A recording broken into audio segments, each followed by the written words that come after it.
O chefe do executivo realizou uma live dentro do Palácio da Alvorada e falou sobre as eleições, sua gestão e manifestações. Bolsonaro revelou o motivo do seu silêncio sobre os atos em frente aos quartéis de todo o Brasil. Essa massa atrás de segurança foi para os quartéis. Eu não participei desse movimento. Eu me recolhi. Porque eu acreditava e acredito ainda que fez a coisa certa de não falar sobre o assunto para não tumultuar mais ainda. Que a imprensa sempre ávida para pegar uma palavra errada minha, né, uma frase fora de contexto, para criticar. Então, o que houve pelo Brasil foi uma manifestação do povo, que não tinha liderança, não tinha ninguém coordenando, Israel, eu sou líder desse movimento. Não tinha.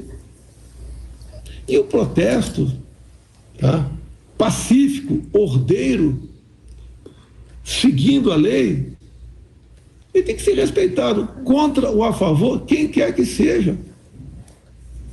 Aqui em Brasília, que eu fiquei 28 anos no parlamento, eu via manifestações violentas aqui, por parte da esquerda, já vi os black blocs, vi marchas mais variadas possíveis, vi o MST invadindo o prédio público em Brasília. Nunca isso foi taxado de atos antidemocráticos, nunca. Tudo que é feito pela esquerda é bacana. Até surge um movimento aí de bairros invadindo supermercados. A manchete do jornal é: famílias vão a supermercados atrás de cesta básica. O lado de cá é o tempo todo. Atos antidemocráticos. Até de terroristas são chamados. Não é porque um elemento que passou por lá fez besteira, todo mundo tem que ser aí acusado disso. O presidente disse ter feito o possível dentro da Constituição Federal para tentar impedir a vitória de Lula nas eleições, comentando ainda a posse do petista.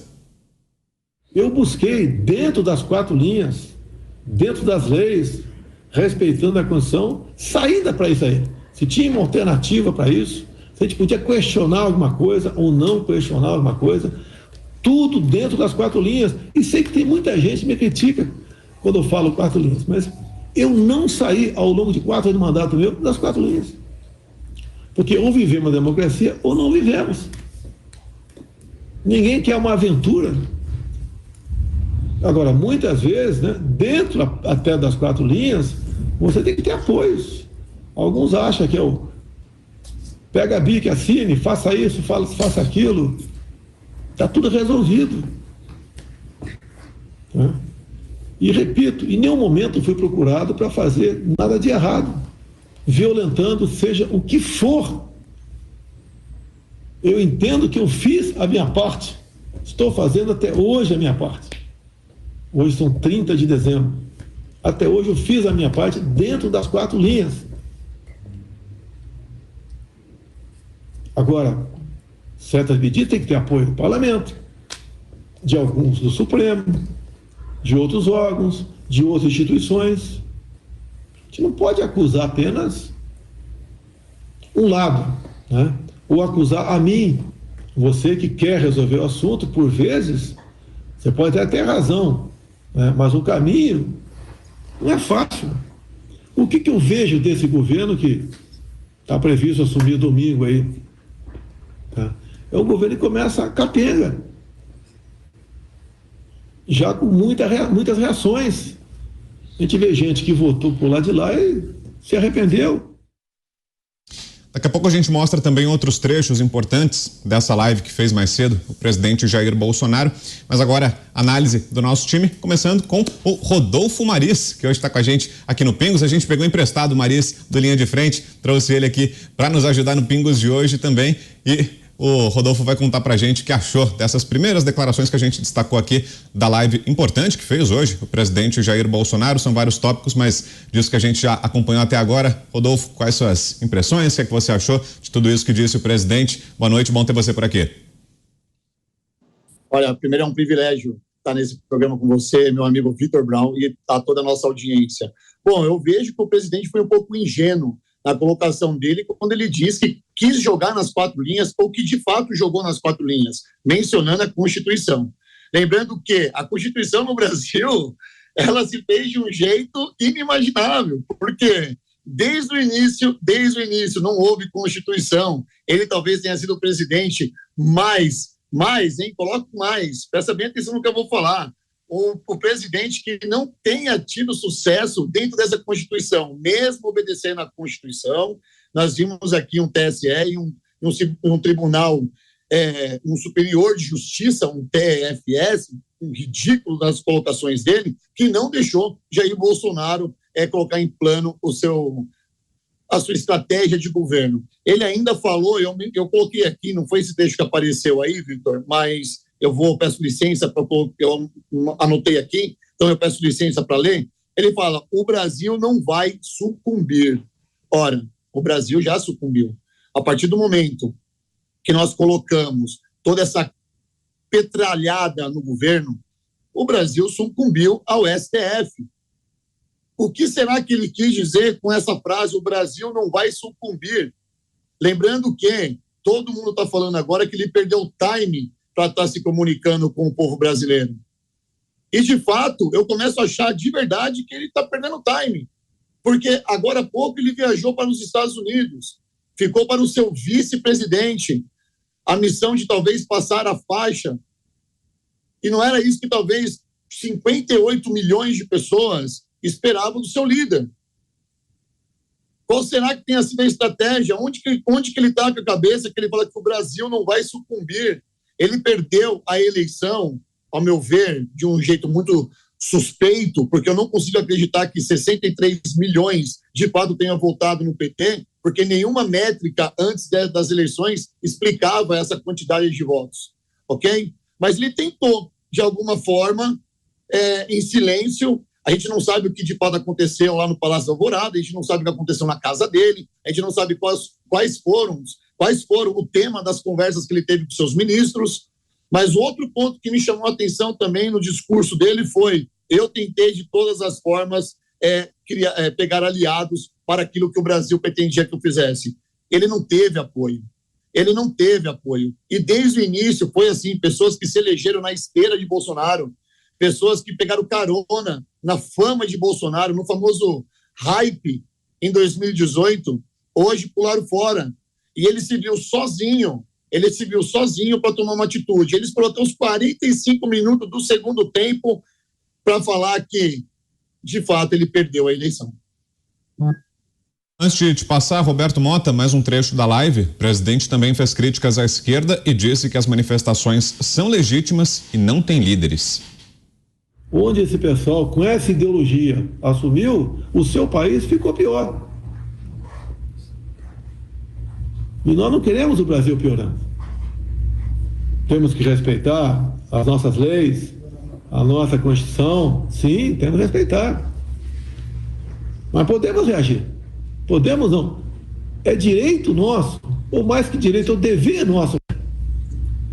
Qualquer manifestação, né, uma vez, como diz a lei, participa onde vai fazer a manifestação e ter as normas, participa as autoridades, né, competentes, é bem-vindo. Nós não queremos o confronto, nem estimulo ninguém a partir para o confronto. É a pior maneira de tentar resolver o assunto.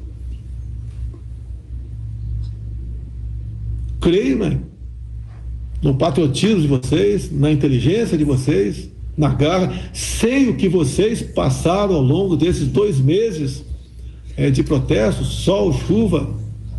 Sabemos perfeitamente disso aí. Isso não é nada que vai ficar perdido. Imagens foram para fora do Brasil.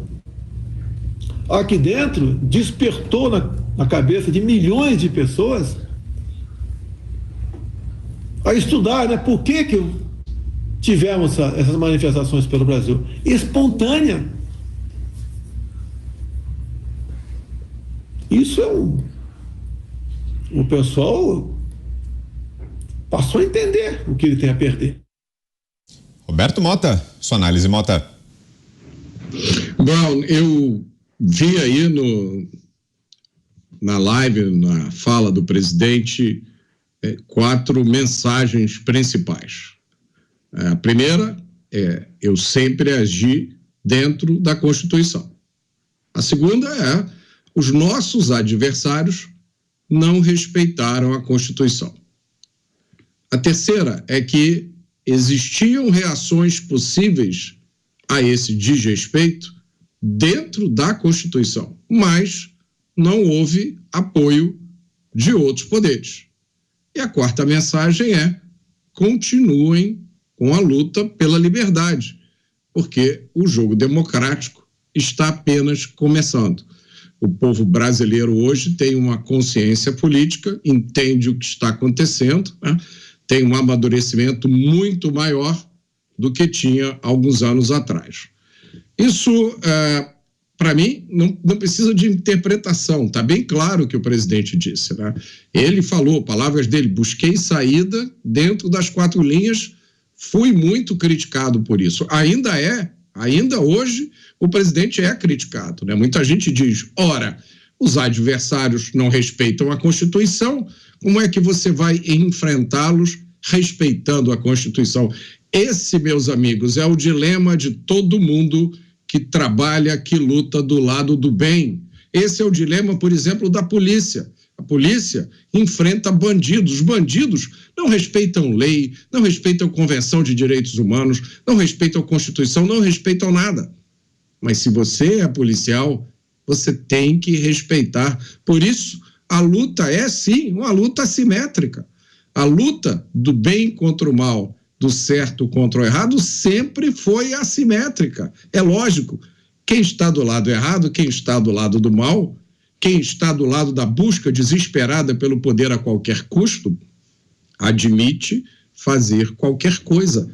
Mas quem está do lado do respeito à lei, é óbvio, tem que usar meios compatíveis com o fim. Inclusive, o presidente disse: ninguém quer uma aventura, palavras dele. Ele também diz: em nenhum momento fui procurado para fazer nada de errado. Então, está aí, dito de forma cristalina. E ele disse: mesmo para uma reação dentro das 4 linhas, é preciso ter apoio, não basta uma caneta BIC. A gente vê também muita gente. Eu não estou tirando a razão de ninguém, não estou criticando ninguém. Nós vivemos um momento muito difícil da nossa história. Cada um se expressa do jeito que quer, que acha adequado. Mas tem gente que diz: basta tirar a caneta BIC do bolso. O presidente acabou de dizer: não basta. Mesmo dentro das 4 linhas, para uma ação 100% constitucional, é preciso apoio do parlamento. É preciso apoio do Supremo, é preciso apoio de outras instituições. Foi o presidente que disse: não se pode esperar que essa situação seja resolvida por uma única pessoa ou por uma única instituição. Essas são as palavras do presidente, que eu imagino tem acesso a muito mais informações do que a maioria de nós tem. Então, no meu entender, Brown, a mensagem está bastante clara. Ela dispensa maiores interpretações. Provavelmente não é a mensagem que muita gente gostaria de ouvir. Então, eu trago aqui uma notícia péssima. Assim é a atividade política. É uma atividade imperfeita, é uma atividade onde você dá passos para frente e dá passos para trás, especialmente no sistema democrático, né? Mas, por enquanto, até hoje, a democracia é o sistema menos imperfeito que a humanidade encontrou. Nós, e esse é o recado do presidente que eu entendo, temos que encontrar o nosso próprio caminho para frente, fazendo o que é certo, jogando dentro das tais 4 linhas. E o coronel Gerson Gomes, como interpretou, coronel, essas declarações que trouxemos aqui do presidente? Então, vamos lá. Nós estamos no programa Boa Tarde, a nossa audiência do Pingo nos Is, e é o que eu me proponho a fazer. A nossa audiência agora de TV e rádio. Hoje eu me encontro em Orlando, na Flórida, e não vim para cá porque o presidente está voando para cá, mas porque minha filha mora aqui e acabei de chegar. E quero dizer que não me furtarei a colocar o pingo no I do tema militar, que é o que todos estão me mandando mensagens. As pessoas estavam nas portas das unidades militares e até na frente do QG do Exército em Brasília, porque havia a expectativa de que o presidente usasse a sua BIC para, com o apoio das Forças Armadas, assinar decretos que pudessem, inclusive, recolocar o equilíbrio entre os poderes, a harmonia, a independência. Essa era a expectativa de muitos. Como eu falei aqui durante a semana, em virtude das falas do Paulo Figueiredo da semana anterior, e ele entrou no período dele de descanso, e, no entanto, as minhas redes sociais explodiram, porque, de uma forma bastante clara, ele deixou a entender a expectativa que ele tinha, ou a frustração que ele tinha de perceber que não havia o apoio ao presidente para que ele tomasse as providências na perspectiva do Paulo Figueiredo. Muitas daquelas, inclusive, dos anseios dele também eram os meus anseios, mas eu divergia em algumas questões, mas eu não tive a oportunidade de debater, de conversar com ele aqui, mas liguei e nós conversamos por telefone. No entanto, eu fui obrigado a ir a aceitar até o convite de um amigo para participar de uma live que o tema era "Os generais amarelaram", e nessa live eu expliquei mais ou menos o que o presidente colocou no dia de hoje, e eu vou resumir em 2 aspectos. O primeiro aspecto é que o presidente não citou as Forças Armadas, mas ele deixou subentendido que ele citou o Poder Legislativo, citou o Poder Judiciário, ele como chefe do Poder Executivo, e outras instituições. De fato, a expectativa que eu, particularmente, e as soluções que eu propus à nossa audiência nas últimas semanas, todas eram soluções constitucionais, amparadas na Constituição, mas que, para serem implementadas, precisariam sim do respaldo das Forças Armadas, mas não do protagonismo. Desde o início, nós falamos que os militares não agiriam de ofício, eles precisariam estar ancorados, ou pelo menos enquadrados, dentro de uma ação do chefe de Estado. E o chefe de Estado hoje nos falou um aspecto muito importante que eu creio que durante o programa eu terei mais oportunidades, mas eu vou citar agora compartilhando com vocês uma experiência que eu tive lá em Miami. Eu já citei muito rapidamente aqui. Há um tempo atrás, eu percebi que havia um instituto em Miami que reunia políticos de direita de toda a América Latina. E me deixava incomodado o fato de que eu acompanhava pela internet e nunca falavam do Brasil. O programa é em espanhol, mas nunca ninguém falava do Brasil. Falavam de todos os países, da Nicarágua, da Bolívia, inclusive o secretário principal desse grupo que se reúne ali é um instituto muito forte aqui nos Estados Unidos. A Flórida é o porto seguro de refugiados políticos de vários desses países da América Latina, e todos ali debatiam a situação em todos esses países, Venezuela, menos o Brasil. E eu coloquei um paletó e gravata e fui lá. Esperei a palestra acabar e pedi a palavra. E perguntei, por que vocês não falam do Brasil? E sabe qual foi a resposta deles? Eles me olharam, eu me identifiquei como coronel do Exército e expliquei que, embora eu esteja retirado, ou seja, como a gente fala aqui, retired aqui nos Estados Unidos, mas eu não tinha nenhuma atividade política. E expliquei para eles. E quando eu expliquei, eles falaram, esse é o problema, coronel. Nós não temos articuladores e não temos pessoas de nenhum campo político para falar no Brasil. E eu vou dar um exemplo para a nossa audiência, termino agora e depois eu volto.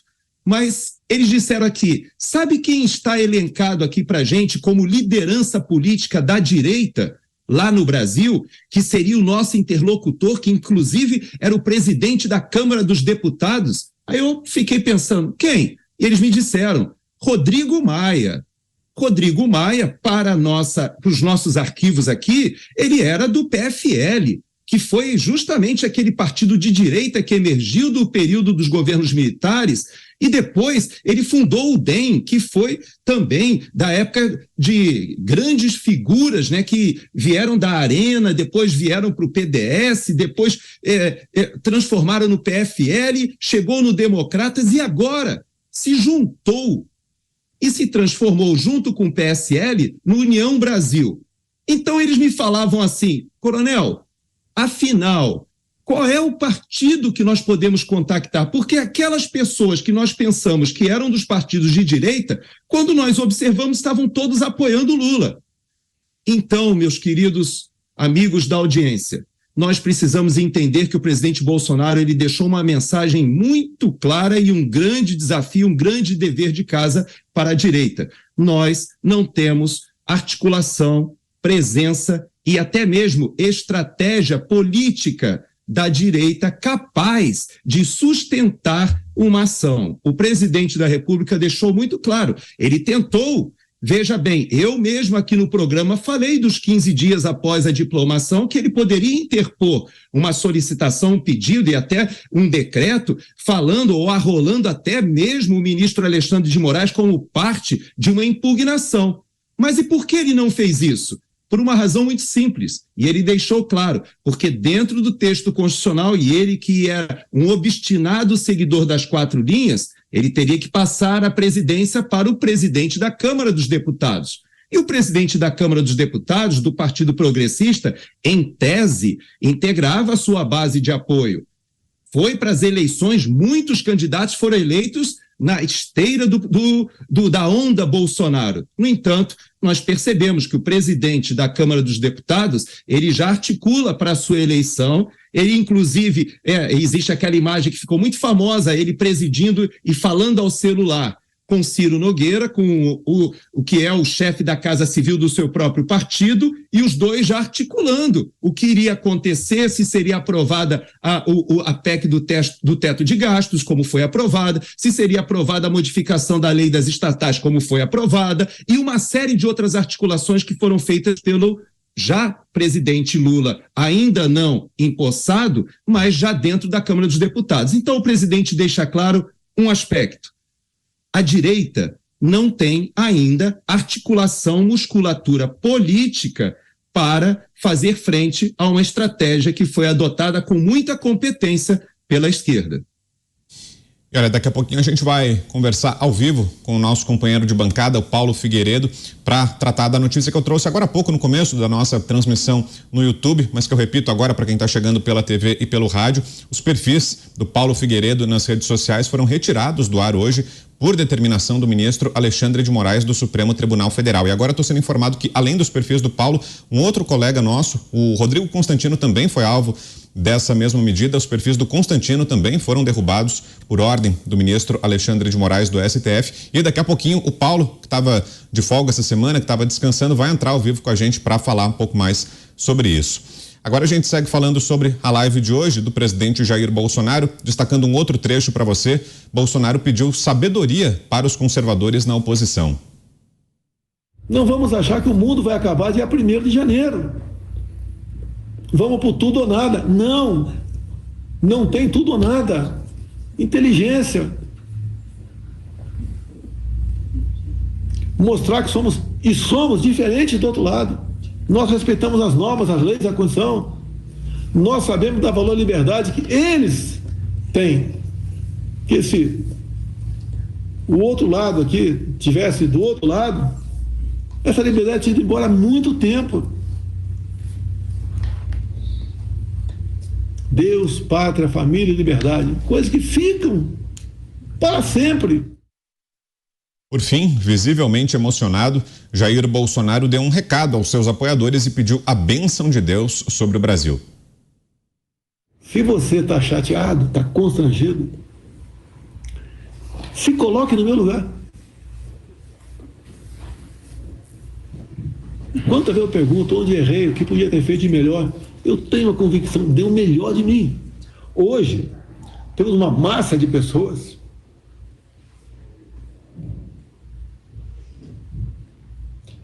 que passaram a entender melhor de política, passaram a dar valor nas coisas que ela achava que não corria risco nenhum, e corre risco. O bem vai vencer. Acredito em vocês, acredito no Brasil, acima de tudo acredito em Deus. Temos um grande futuro pela frente. Perde-se batalhas, mas não vão perder guerras. Muito obrigado a todos vocês por terem proporcionado esses 4 anos à frente da presidência da República. Foi compreendido por muitos, por outros não, querendo a perfeição. Vocês sabem agora a importância da união, sabem dar valor à liberdade, o respeito ao próximo, amar a família, buscar sempre a paz, a harmonia, não da boca para fora apenas, a importância para que nós possamos, nessa rápida passagem nossa aqui na Terra, vivermos em tranquilidade. Muito obrigado a todos vocês. Um abraço a todos, com muita luta, mas um bom 2023 a todos. Deus abençoe o nosso Brasil. Mais análise. Rodolfo Maris, volto com você, Rodolfo. O que achou dessa mensagem final do presidente? Eu quero usar uma analogia aqui de Platão naquela famosa história da alegoria da caverna, né? Tinha um sujeito que morava numa caverna, de repente criou-se a luz, e ele não saía da caverna, porque ele só conhecia o lado escuro. Então ele se voltou de costa para a luz e ficou de frente para a parede. A partir daquele momento, ele começou a conhecer o mundo através das sombras que passavam na frente dessa luz. É mais ou menos como o Brasil está nesse momento.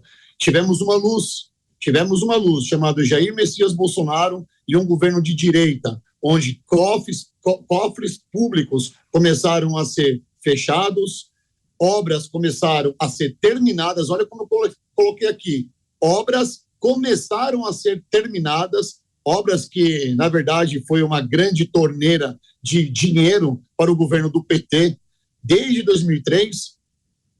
Obras essas foram concretizadas, estradas pavimentadas, tecnologia chegando nos ribeirinhas, um país onde a economia nunca foi o forte do Brasil, comparado com as grandes potências mundiais, mas Paulo Guedes fez um milagre financeiro, pós-pandemia, onde o mundo se debruçou, pedindo socorro, SOS.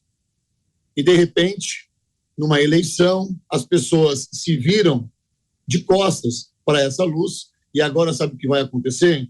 Elas vão conhecer o mundo através das sombras de outras pessoas que já lá atrás mostraram que não deu certo. Então, o que acontece? Essa oratória toda do Jair Bolsonaro faz a gente refletir, principalmente quando ele fala que o mundo não vai acabar no dia 1º, e de fato não vai acabar no dia 1º. Um recado para essas 58 milhões de pessoas, mais os 34 milhões de pessoas que não votaram em ninguém, totalizando aí quase 90 milhões de pessoas. O mundo não vai acabar dia 1º. Independente de quem tenha ganhado, quem levou essa política, eu não vou nem colocar o termo aqui, congratulations, quem ganhou ou deixou de ganhar, porque eu ainda tenho as minhas dúvidas enquanto cidadão que exerce o seu direito de votar. Eu ainda tenho, porque não houve transparência lá atrás. O mundo não vai acabar dia 1º, disse o Bolsonaro. Independente de quem vai governar, homem, a gente tem que lembrar que quem governa a nossa vida é Deus. E o povo brasileiro tem que levantar a cabeça. Eu comecei a live falando aqui que o Jair Bolsonaro ele foi um pouco ingênuo quando ele quis jogar nas 4 linhas. Ora, mas será que caráter também tem ingenuidade? Será que você ser um homem de caráter, um homem virtuoso, e jogar nas 4 linhas não seja uma coisa que o brasileiro esteja acostumado? Mas ele jogou nas 4 linhas. E isso causou espanto em muita gente, principalmente em gente de direita. Olha só, porque as pessoas não estão acostumadas com essa honestidade, está acostumada com a malandragem, com o jeito brasileiro, com o jeitinho brasileiro de ser. Eu falei isso hoje no Linha de Frente, que se fosse uma outra pessoa no lugar do Bolsonaro, nas mesmas situações, essa outra pessoa talvez teria ido para a guerra, teria ido nos holofotes, teria ido nos microfones, teria pedido para as pessoas irem para a rua, não aceitar em ato que não seria nada democrático essas eleições, mas ele ficou quieto. Ele esperou ali dentro da sua casa os apoiadores, ele esperou os seus aliados, porque o coronel falou e o Mota também falou, e eu afirmo aqui de novo, muita gente se elegeu na espera de Bolsonaro. E ele se viu sozinho. Mas o povo não o abandonou. E quando ele falou que ele viu uma mudança, ele, Jair Bolsonaro, que o povo se integrou mais da política no Brasil, ele tem razão, porque nunca se viu tanta gente engajada com a política como nessas eleições. O ano de 2022 vai ser um marco para a história política do país. Porque muita gente, de verdade, começou a entender o que é o STF, começou a entender os três poderes, o executivo, o legislativo e o judiciário, e todo mundo está com a impressão que, quase certeza, que quem manda no país de verdade é o judiciário. Roberto Mota, temos 3 minutos, Mota. O presidente disse algumas coisas que são muito importantes, né? O presidente disse que o quadro, a partir de 1º de janeiro, não é bom. Isso não é novidade para ninguém que acompanha a política. Não é novidade para ninguém que acompanha os últimos anos aqui no Brasil. O problema não é que existem, vamos desenhar um cenário simplificado da disputa, né? Existe o lado A e o lado B. E aí o lado B ganhou, e aí o lado A está decepcionado e triste. Não é isso que está acontecendo no Brasil, né? Aliás, não é só no Brasil, é no mundo inteiro. A gente está vivendo uma época em que tendências autoritárias, tendências totalitárias tentam predominar. Isso, só para dar um exemplo de como isso acontece fora do Brasil, basta olhar o que está acontecendo no Twitter hoje nos Estados Unidos e nas redes sociais, né? O Twitter decidiu, por decisão do Elon Musk, o novo dono do Twitter, publicar documentos internos que mostram que funcionários do Twitter nos Estados Unidos censuravam ativamente opiniões divergentes, opiniões que não eram de esquerda. Então, se você fosse um pensador liberal ou conservador, ou nem um pensador, alguém que tivesse essas posições, a sua chance de ser censurado no Twitter era altíssima. Então, o problema que a gente vive hoje, isso precisa ser explicado para muita gente de bem, muita gente honesta, que não entende a natureza do que está acontecendo. O que está acontecendo hoje é uma tentativa de monopólio do discurso político. É desmontar uma das coisas que é essencial na democracia, que é o revezamento do poder, né? A democracia tem isso. Uma hora um grupo político ganha, outra hora outro grupo político ganha. A democracia não é um sistema perfeito, mas a troca de pessoas no poder permite a oxigenação. E para que aconteça essa troca de pessoas no poder, é preciso que exista um Estado de Direito, que a liberdade seja garantida, que os direitos fundamentais sejam preservados. A gente precisa repetir quais são esses direitos. É o direito de ir e vir, o direito à liberdade de expressão, o direito à livre manifestação, o direito à propriedade, o direito de autodefesa. Esses, meus amigos, são direitos que nós achávamos que estavam consagrados e garantidos no Ocidente há 200 ou 300 anos ou até mais. Eles primeiro foram discutidos já na Antiguidade Clássica, né? No mundo grego, no mundo romano, na tradição judaico-cristã. Depois, em 1918, se eu não me engano, na Magna Carta, em que os barões ingleses deram ao rei João Sem Terra um documento que dizia: até você, rei, o seu poder tem limites, até você tem que obedecer regras. Depois veio a Guerra Civil Inglesa também, em 1640, né, em que as tropas do rei enfrentaram as tropas do parlamento. O rei acreditava no direito divino dos reis, no poder absolutista. Depois veio a Revolução, a gloriosa na Inglaterra, 1688, reafirmando isso, a supremacia do parlamento, o Bill of Rights, né, a Carta de Direitos. Depois veio a Revolução Americana, que foi um movimento inspirado pelas ideias mais fantásticas de liberdade da época. Depois veio a Revolução Francesa, né, que começou com aqueles ideais de liberdade, igualdade, fraternidade, depois terminou cortando cabeça de todo mundo e acabou no reino do imperador Napoleão. Mas, enfim, é muito sangue, é muita vida perdida. Eu não vou nem falar da Revolução Russa, não vou nem falar da Revolução Chinesa. É muita morte, é muita opressão. A humanidade já devia ter aprendido. Tudo começa na garantia, no respeito aos direitos fundamentais. São direitos que nos foram dados por nosso Criador. E ninguém, nem mesmo o Estado, nem mesmo o funcionário mais poderoso do Estado pode tirá-los de nós. Coronel Gerson Gomes, 3 minutos, coronel.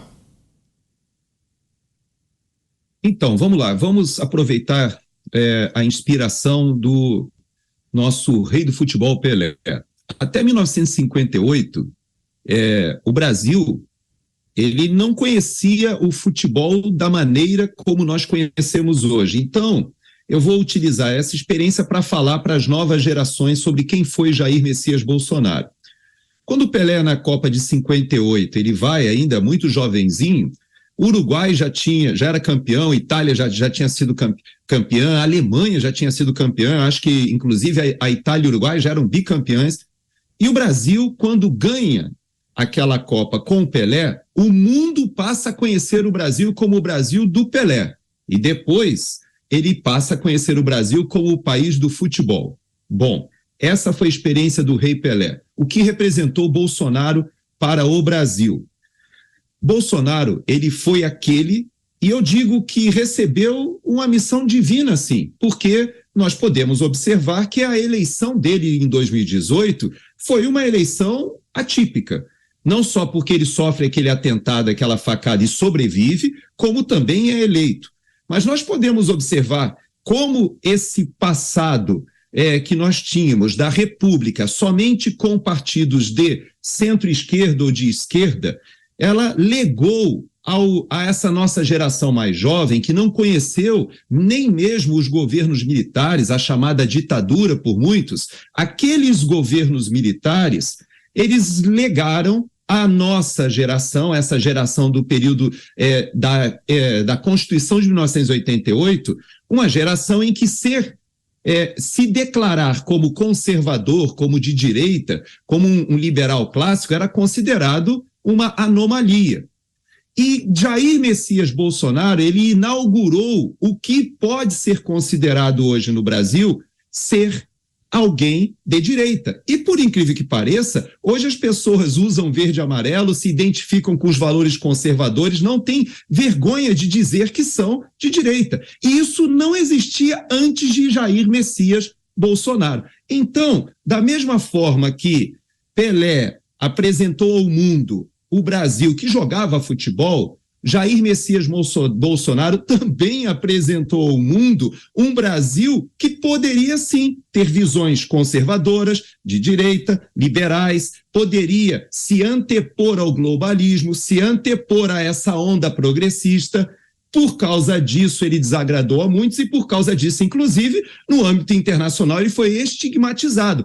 Aliás, como todos os líderes conservadores, soberanistas são. Mas no Brasil foi o primeiro. Nós não tínhamos isso. Ele fez um governo de ruptura. Ele fez um governo que, de certa maneira, houve um avanço de 2018, onde muita gente foi eleita boa. Depois, agora em 2022, mais pessoas ainda foram eleitas de qualidade e nós estamos avançando.